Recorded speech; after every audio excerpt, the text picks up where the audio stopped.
Queridos irmãos, queridas irmãs, convido a ouvirmos a leitura bíblica da palavra que se encontra no Evangelho segundo Marcos, capítulo 10, os versículos 2 até 12. Esta leitura que nos diz o seguinte: E aproximando-se alguns fariseus, o experimentaram, perguntando-lhe: É lícito ao marido repudiar a sua mulher? Ele lhes respondeu: Que vos ordenou Moisés? Tornaram eles: Moisés permitiu lavrar carta de divórcio e repudiar. Mas Jesus lhes disse: Por causa da dureza do vosso coração, ele vos deixou escrito este mandamento. Porém, desde o princípio da criação, Deus os fez homem e mulher. Por isso, deixará o homem a seu pai e mãe e unir-se-á à sua mulher, e com sua mulher serão os dois uma só carne. De modo que já não são dois, mas uma só carne. Portanto, o que Deus ajuntou, não separe o homem. Em casa, voltaram os discípulos a interrogá-lo sobre este assunto. E ele lhes disse: Quem repudiar sua mulher e casar com outra, comete adultério contra aquela. E se ela repudiar seu marido e casar com outro, comete adultério. Até aqui, a leitura da palavra do nosso Deus, palavra que é lâmpada para os nossos pés e luz para o nosso caminho. E assim eu desejo que a graça de nosso Senhor Jesus Cristo, o amor de Deus, nosso Pai, e a comunhão do Espírito Santo esteja com todos nós que acompanhamos esta mensagem. Amém.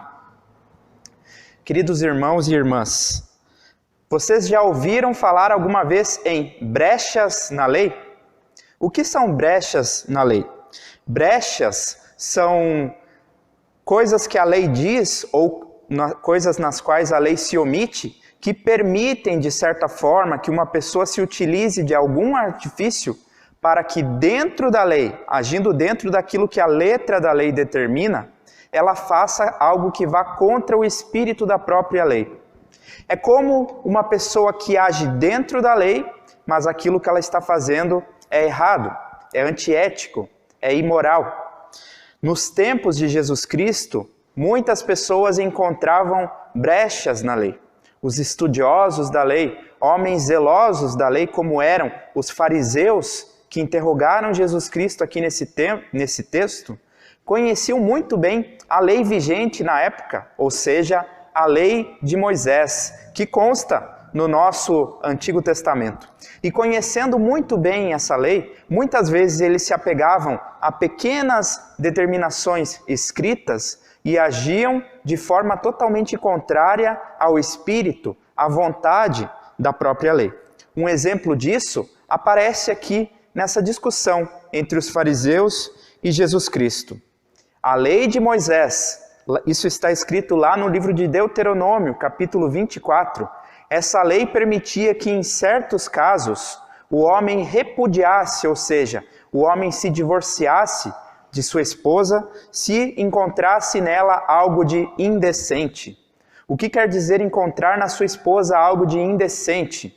A maioria dos estudiosos, grande parte dos estudiosos, entende que este algo indecente seria a imoralidade sexual, ou seja, o adultério. Mas, no tempo de Jesus, muitas escolas de pensamento, muitos dos fariseus também, ampliavam essa interpretação para dizer que algo indecente poderia ser qualquer coisa, desde cozinhar mal, falar demais, falar alto demais, fazer fofoca e assim por diante. E o que acontecia então na prática é que alguns homens se utilizavam de qualquer motivo para abandonar a sua esposa, para repudiá-la e dar-lhe carta de divórcio. Isso era o que acontecia na prática naquela época, e eles acreditavam então que estavam amparados dentro da lei. Aquilo que eles faziam, na visão deles, não era pecado. Afinal de contas, a lei permitia que o homem agisse dessa forma. Aconteciam casos também muito estranhos de homens que repudiavam as suas esposas, se casavam com outra, ficavam com essa outra por algum tempo e depois voltavam com a esposa anterior. Existe inclusive um caso que é citado por alguns estudiosos o caso de um rabino, ou seja, um mestre nas sinagogas judaicas, que em cada cidade em que ele ia, ele se casava com uma mulher diferente. E saindo daquela cidade, então, ele repudiava a esposa, dava sua carta de divórcio à esposa com quem ele tinha se casado aí. E voltando para sua cidade natal, então, ele retornava com a sua primeira esposa e se casava com ela novamente. O que estava acontecendo nesse caso, embora estivesse amparado pelos dispositivos da lei, juridicamente era tudo certo, mas é claro, isso era uma flagrante imoralidade, era um flagrante caso que ia contra o espírito da própria lei que proibia o adultério. No texto do evangelho deste domingo, os fariseus interrogam, eles perguntam a Jesus: é lícito, ou seja, é permitido ao marido repudiar a sua mulher? É importante a gente perceber que quando os fariseus fazem essa pergunta, eles não estão como um aluno que quer aprender do seu professor, mas o próprio texto bíblico nos diz que eles o estavam experimentando, eles estavam testando a Jesus Cristo. Há algum tempo já, os fariseus interrogavam Jesus porque eles queriam colher argumentos para dizer que o ensinamento de Jesus Cristo era contrário às leis de Moisés, era contrário às tradições judaicas. E mais uma vez eles estavam tentando buscar provas de que Jesus Cristo estaria ensinando algo de errado. Então eles fazem essa pergunta a Jesus: é lícito ao homem repudiar a sua esposa? E Jesus, como era de costume, responde essa pergunta com uma outra pergunta. Jesus coloca a seguinte pergunta: o que vos ordenou Moisés? Os fariseus, é claro, sabiam de cor e salteado aquilo que a lei de Moisés dizia. E eles respondem então: Moisés permitiu que o homem se divorciasse da sua esposa. Jesus então responde: Moisés, a lei de Moisés, permitiu isso por causa da dureza do vosso coração. Mas Jesus vai voltar lá no relato da criação, no livro de Gênesis, nos primeiros capítulos da Bíblia. Jesus vai voltar lá para dizer o seguinte: que Deus criou homem e mulher e dessa forma criou a mulher para ser auxiliadora idônea do homem. Esta palavrinha idônea significa equivalente. Deus então criou homem e mulher, os dois foram criados à imagem e semelhança de Deus. Portanto, a mulher ela não foi feita para ser subjugada pelo homem, nem para ser desprezada pelo homem, abandonada, descartada como se fosse um objeto, mas desde a criação do mundo, o homem e a mulher foram feitos, e quando eles se unem, Jesus Cristo vai dizer, então os dois já não são mais dois, mas eles se tornam uma só carne. Esse é o princípio bíblico, o princípio, a vontade de Deus também para o casamento, que ele dure para sempre. No entanto, entre a criação do mundo e a lei de Moisés, houve um acontecimento que mudou muita coisa. Esse acontecimento é o que nós chamamos de queda, ou seja, o pecado entrou na espécie humana. E a partir da entrada do pecado no mundo, algumas coisas acabaram mudando, muita coisa, na verdade, acabou mudando. Jesus diz então que Moisés permitiu o divórcio por causa da dureza do coração dos homens, ou seja, por causa do pecado. Infelizmente, a realidade do pecado está presente em todos nós e ela mancha também nossas famílias e nossos relacionamentos. E por causa disso, em algumas situações, a separação, o divórcio, ela foi permitida, mas esta não era a vontade de Deus. Mais tarde, Jesus continua essa conversa em casa só com os seus discípulos agora. E então, os discípulos o interrogam novamente e Jesus fala com toda a clareza: se um homem repudiar a sua esposa e casar com outra, ele comete adultério. Vamos compreender que Jesus está falando aqui daquele contexto que nós falamos há pouco, em que muitos homens se utilizavam desse sistema de carta de repúdio, assim para obter divórcios e trocar de mulher ao seu bel prazer. Trocavam de esposa quando bem lhes convia. Eles estavam de fato usando uma brecha na lei que havia de fato sido permitida na lei de Deus. Eles se utilizavam dessa brecha para cometer imoralidade. E Jesus, então, ele é bem claro. Olha, o que vocês estão fazendo pode parecer que está amparado na lei, mas o que vocês estão fazendo é adultério. Aqueles homens que trocavam de esposa ao seu bel prazer, eles estavam cometendo adultério, ainda que tudo que eles fizessem estivesse amparado pela lei. Ou seja, era a imoralidade escondida debaixo de preceitos de religiosidade, de preceitos jurídicos também. Querido irmão, querida irmã, não é da vontade de Deus que um casamento se desfaça. Jesus Cristo, lembramos mais uma vez, ele disse que quando o homem e a mulher se unem, já não são mais dois, mas são uma só carne. E Jesus diz também uma frase que nós citamos em toda a cerimônia de casamento nas nossas comunidades. Jesus diz: o que Deus ajuntou, o homem não separe. Mas é importante nós lembrarmos também que não é da vontade de Deus que a mulher sofra violência doméstica, que a mulher seja anulada pelo seu marido. Não é da vontade de Deus que duas pessoas morem debaixo do mesmo teto, ainda que se odiando entre si.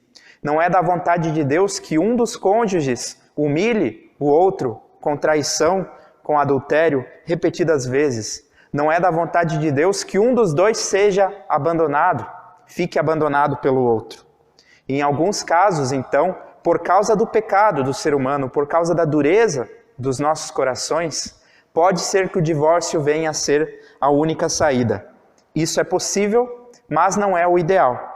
Vamos deixar bem claro aqui, eu quero deixar bem claro isso, que Jesus não está de forma alguma dizendo aqui as pessoas que por algum motivo se divorciaram, as pessoas cujo primeiro casamento não deu certo, que elas não possam tentar novamente, que elas não possam ter um novo relacionamento. Não é isso o que Jesus Cristo está dizendo aqui.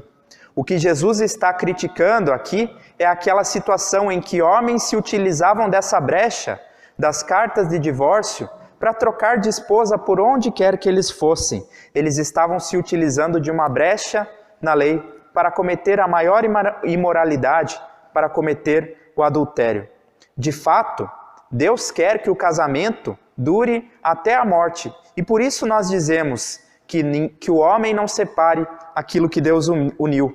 Mas por causa do pecado, nem sempre isso vai ser possível.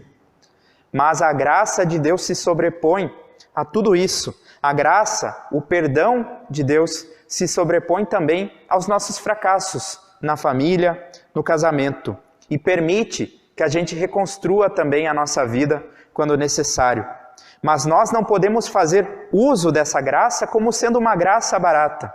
Viver uma vida descompromissada também com o nosso cônjuge, com a pessoa a quem nós amamos, apenas confiando que Deus vai perdoar tudo, que a graça cobre todas as nossas faltas. De forma alguma. Aqueles que estão casados precisam investir no seu casamento, precisam cuidar da sua esposa, do seu marido. É necessário, em alguns casos, também haver o perdão. É necessário que o amor se sobreponha às nossas fraquezas. E mesmo quando o sentimento do amor ele parece estar se apagando, ali também é a fidelidade, aquilo que nós prometemos no altar diante de Deus, aquilo também precisa se sobressair. Nós não podemos de maneira alguma usar casos excepcionais como se fossem a regra. Não podemos usar o perdão, a graça de Deus, como desculpa para viver no pecado, para viver também no adultério. A lei, e isso é muito importante que nós lembremos, pois a lei de Deus, o aspecto moral da lei de Deus, os mandamentos, continua sendo importante para nós hoje. A lei nos foi dada para mostrar a vontade de Deus para a nossa vida. Mas o Evangelho, ou seja, a graça, o perdão de Deus, foi dado justamente porque nós, seres humanos, não conseguimos cumprir a lei com perfeição.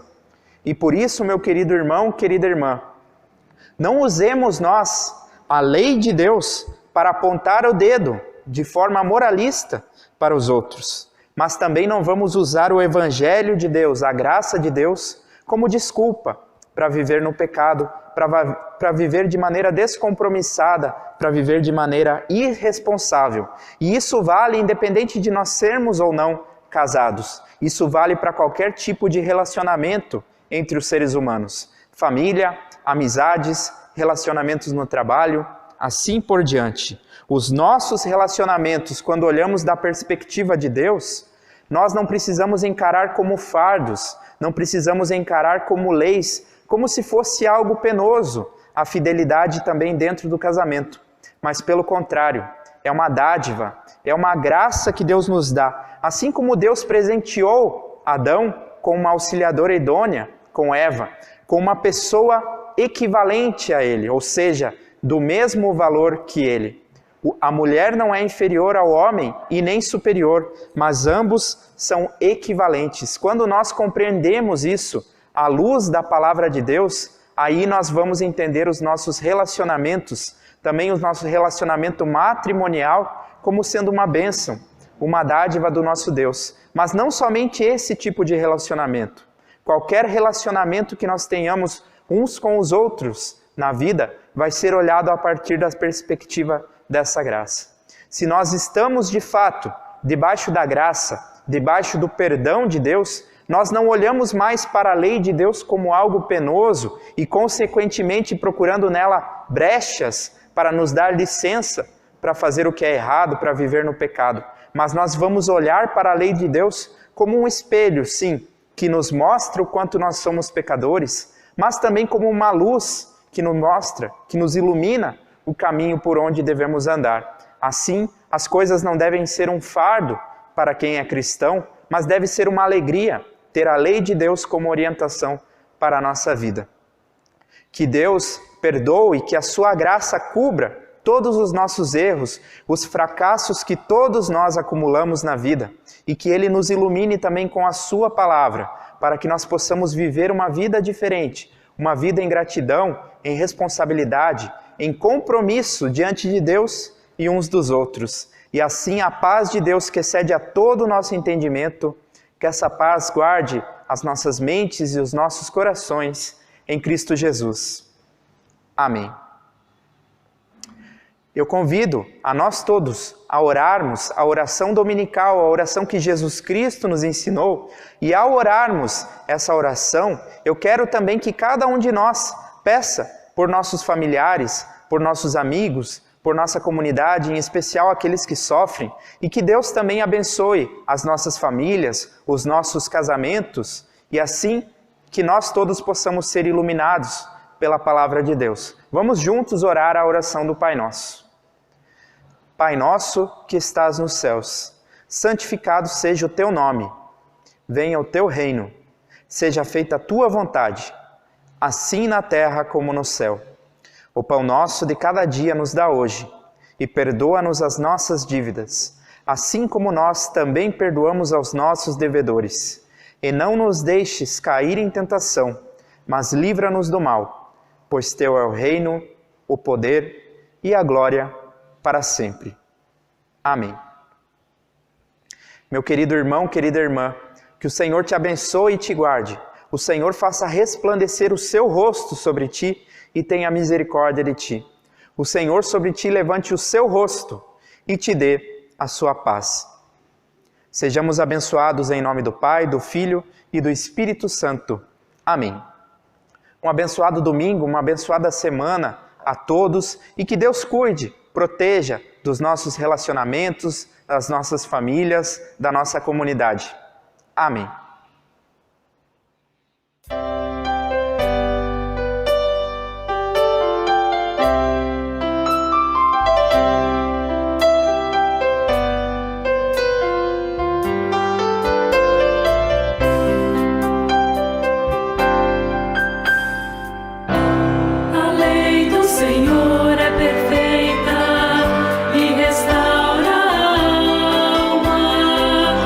Testemunho do Senhor.